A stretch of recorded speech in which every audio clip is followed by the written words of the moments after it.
nag-adjourn for the election period. Nothing dies. The treaties, bills, resolutions, anything filed continues. It does not, it is never archived. Well, perhaps the lawyers of the ponentes did not realize that, or they were not familiar with the rules of Congress. As I said, this is a world of difference. Now, this is a transcendental case. Ang laking constitutional issue. Wala man lang oral arguments, or at the very least, a consultation with some members of Congress or members of the bar na nakakaintindi ng rules ng Congress regarding the procedure. In that matter alone, Mr. President, kasabihan ninyo mga lawyer, falsus omnibus, falsus unos, falsus omnibus. Mistake in one, mistake in all. In that manner, they wouldn't have decided based on their unfamiliarity with the legislative process. Eh, may mali agad eh. Pati ba legislative rules natin gusto nila palitan? Ganun ba yun? Maybe not everyone may appreciate the importance of the legislative calendar of Congress. But us, it is a big deal. That's why I'm stressing this point. Concurrent joint resolution pa nga when we approve this calendar, only to be misinterpreted and used erroneously in this case, nag-adjourn daw yung 19th Congress. Kaya na-archive lahat. Now, kinopya lang ko, kung lipas, sabi nga kanina ng ating distinguished gentleman from Tarlac. Hilaw yung complaint. Hilaw din yung decision. In addition to this factual error, Mr. President, it can be seen in the website of the House of Representatives that the 3 impeachment complaints were referred to the committee on rules and were consigned to the archives on February 6, not February 5, as claimed in page 78 of the decision. Nag-housekeeping lang ang House, kaya in-archive, hindi to end the Congress. This archiving were not the results of the ending of the 19th Congress, but because of the fact that the 4th complaint were already filed and transmitted to the Senate. Eh dito pa lang, Mr. President, pilit na patunayan na part ang 4th complaint. Kapag ayaw, may dahilan. Kapag gusto, may paraan. Now, to continue, Mr. President, and this is very much related. The Supreme Court, by the way, if it is wrong, if the complaint done by the House of Representatives was wrong, we cannot correct a wrong with another wrong. The Supreme Court essentially amended the Constitution by removing the 3rd mode of filing of impeachment complaint. This 3rd and speedy mode was enshrined there for a reason. In times that there is an urgent need to impeach a person who is influential and powerful and may use his position to evade the law, the 3rd mode, which is the fastest way, was provided in the Constitution. Why don't you ask the authors of this provision in the Constitution? Constitutionalists are called delegates Monson, Ascuna, Sarmiento, So, Mr. President, continuing, if the Supreme Court is now changing the meaning of initiating, then at the very least, please apply it prospectively. However, they are applying this new ruling retroactively, which is a violation of the doctrine of operative facts. Kung ganito ang kanilang nagustuhan, susundin natin basta-basta. Apektado din dito yung nakaraang impeachment, the impeachment proceedings. In the words of retired Supreme Court Senior Justice Antonio Carpio, I quote, "The said Supreme Court decision practically voided the impeachment proceedings against former President Joseph Estrada and former Chief Justice Renato Corona." Pag gusto talaga may paraan. Pag may pag-ayaw, may dahilan. Pero huwag naman sana pag-isa mga ganitong bagay that will ultimately affect future impeachment and legislative rules and proceedings. Sa atin yun eh. I've read that the basis for the retroactive application of the new definitions because the Senate now has not acquired jurisdiction yet. And Mr. President, anong tawag natin to sa nag-constitute kayo as an impeachment court? Nag-group pa kayo? You even sent out summons. Ano yun? June 9, the Senate President took his oath. June 10, nag-convene an impeachment court. Niremand to the House of Representatives. Tapos yung issue of the summons to the defense. Ano po tawag doon? Hindi nag-convene. Baka hindi na balitaan ng Supreme Court na hindi nag-convene. Kaya naisabi nila yan. So, now, just an observation. I will try to shorten this, Mr. President. Just an observation, Mr. President. Well, not only myself, but several lawyers mentioned this to me, including my godson, former Senate President Aquilino Pimentel III. Naguluhan sila sa pagkakasulat ng decision. It is incoherent and some parts are off-topic, sabi nila. Para bang pinagtagpi-tagpi, basahin niyo mabuti. Wala yung tanong, gagaling ng mga abogado rito, basahin niyo. It even quoted the entire Article 11 of the Constitution, not only once, but twice. It seems there were two correntes. Parang dalawa author dito.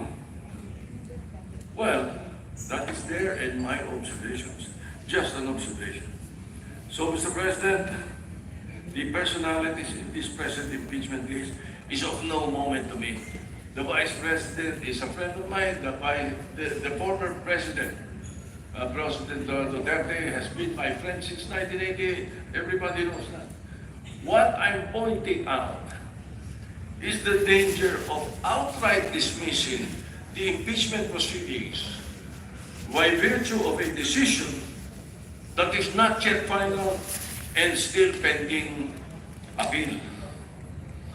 Justice Leoded himself said, Mr. President, I know the Supreme Court is not perfect.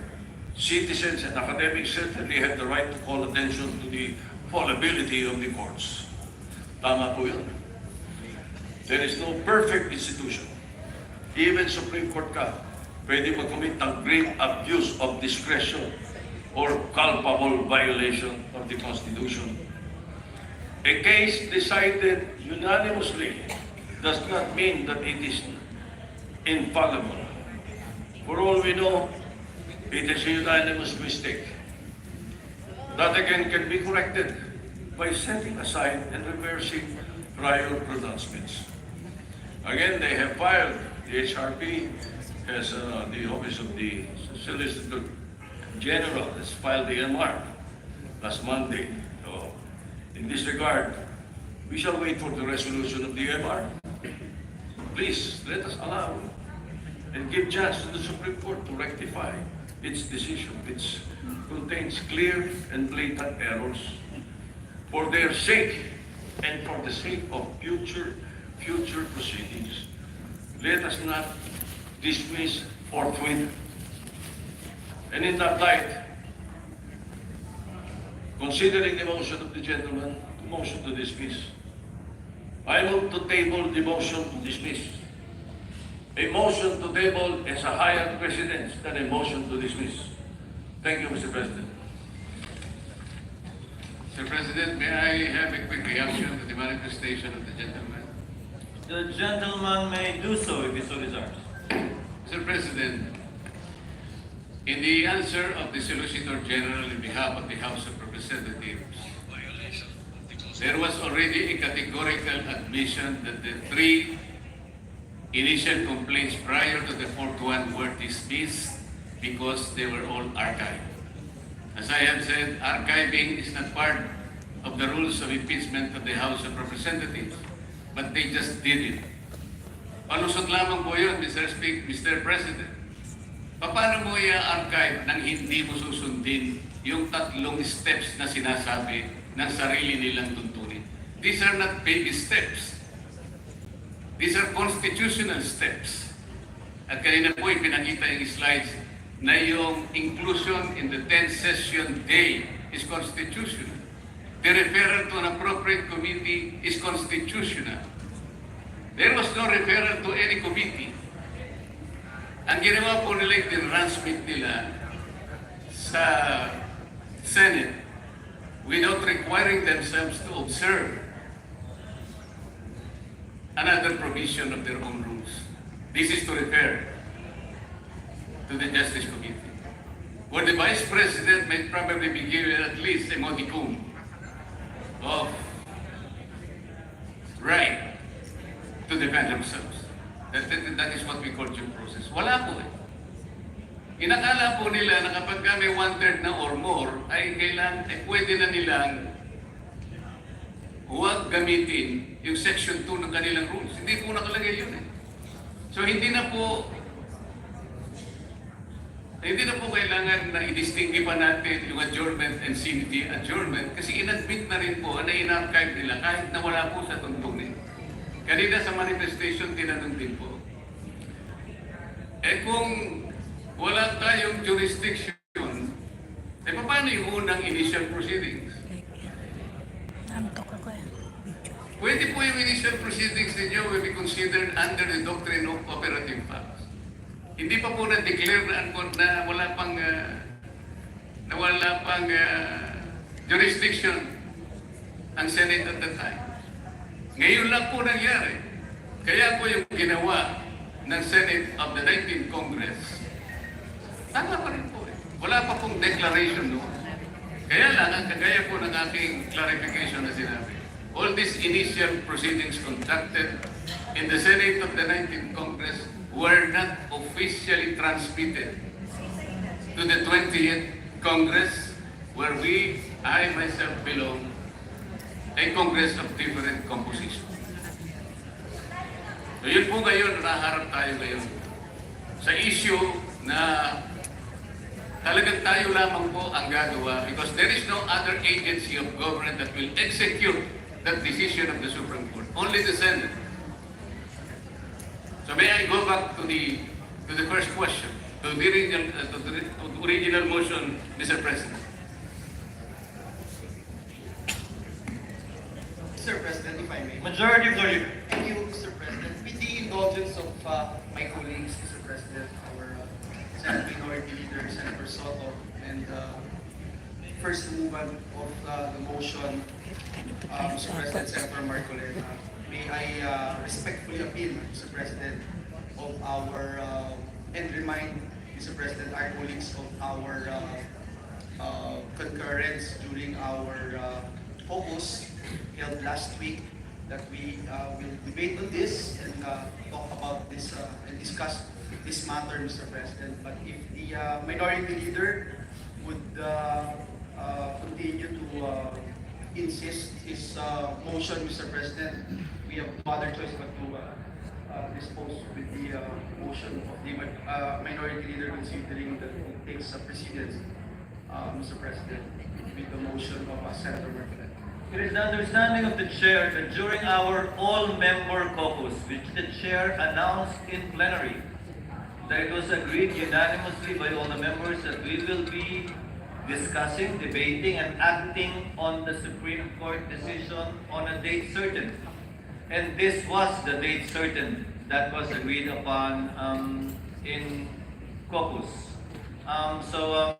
Maybe hear from the distinguished minority floor leader if there has been a change in that position given on that date when we had an all-member caucus. Mr. President, I, as a matter of fact, concur with what you said. But during that time when we discussed it, there was no MR filed. There was no motion for reconsideration filed by the House of Representatives or the Solicitor General. So it becomes a different, it develops into a different scenario. Now that there is a motion for reconsideration. Because again, my question was not clearly answered when I said, what happens if we move to dismiss as as a Senate or as impeachment court? I think that is one of the questions that is going to be posed by another member of the Senate, and we wish that you could recognize that to continue debate on this matter before we decide. But again, my answer is that there was no motion for reconsideration when we agreed to decide on August 6 on the motion to dismiss. That's why my motion is not against the motion to dismiss, Mr. President. It is merely a motion to table the motion to dismiss, which you may be able to take up on the floor even tonight or tomorrow. A motion to table is alive always in parliamentary rules, and you may take it up anytime. Then we will take up the motion to dismiss after that, Mr. President. Thank you. We note the intent of the distinguished minority floor leader, but the chair would therefore like to make some points known before we act on the motion. What is the pleasure of the majority Yes, leader? Mr. President, upon conferment with the minority leader, Mr. President, he is amended President for us to continue with the discussions and debate on this particular topic, Mr. President. And so with that, Mr. President, may I move that we recognize the distinguished gentleman from Cavite, Senator Panfilo Ping Lacson, to ask his questions, Mr. President. Well, first, the chair would like to thank the magnanimity of the distinguished minority floor leader in order for us to be able to continue with the debates. The gentleman from Cavite, Senator Lacson, is recognized for his interjections with leave, of course, of the gentleman who has the floor, Senator Marcoleta. You may proceed, sir, if Senator Marcoleta so desires. Thank you, Mr. President. This is not an interpellation. Rather, this is a manifestation to be followed by a parliamentary inquiry. The gentleman may proceed. Mr. President, I've been diligently reading and reviewing the rules of the Senate since I've been out of this august chamber for 3 years. Nowhere in our rules can I find a provision on a motion to dismiss, as submitted by the honorable gentleman from Tarlac.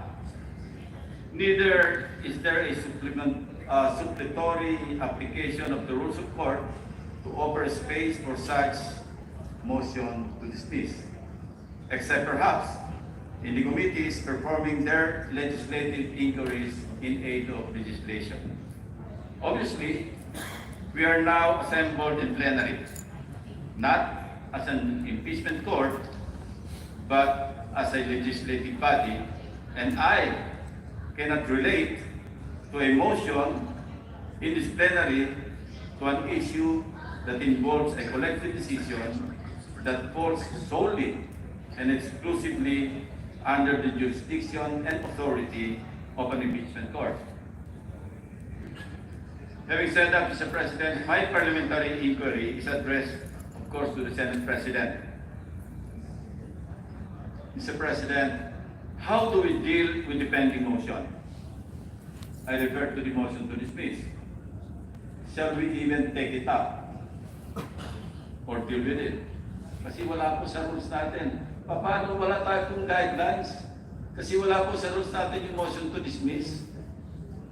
So, anong guidelines ang susundin natin in addressing the motion to dismiss submitted by the Honorable Marcoleta? Assuming arguendo, Mr. President, that the motion is voted upon and adopted by this body, what if, Mr. President, the Supreme Court reverses itself when it rules on the MR filed by the House of Representatives through the Solgen? Shall we also backtrack and reverse ourselves in dismissing the impeachment case? I pose that question, Mr. President. Thank you. Thank you, Senator Lacson. To respond, we were faced with this question, but the very people asking us to wait right now were the very same people who were telling us before to ignore the pendency of a case in the Supreme Court precisely regarding this impeachment complaint. They were egging the Senate, even if we were on recess, to precisely proceed with the trial in spite and despite the pendency of cases in the Supreme Court.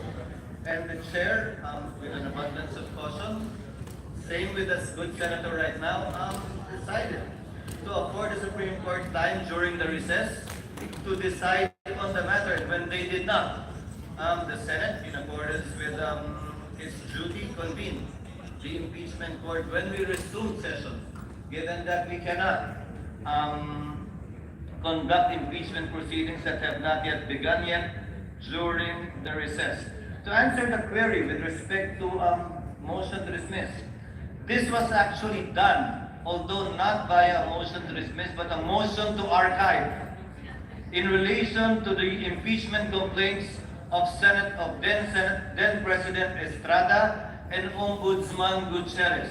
In fact, in the case of Ombudsman Gutierrez, it was our distinguished minority floor leader himself, acting as majority leader, I believe, who moved that the case be archived, given the resignation of then Ombudsman Gutierrez for being moved. In the case of President Estrada, the case was likewise archived for being punctus officio, given that EDSA DOS happened and a new president was sworn into office. Your Honor, I believe the chair believes that we will have different interpretations of the effect of the Supreme Court decision.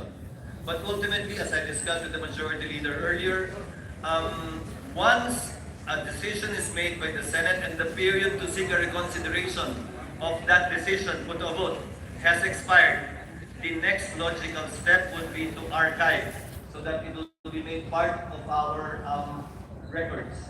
It is the position of the chair, subject to the wisdom of the plenary, Your Honor, that given the Supreme Court decision that the Senate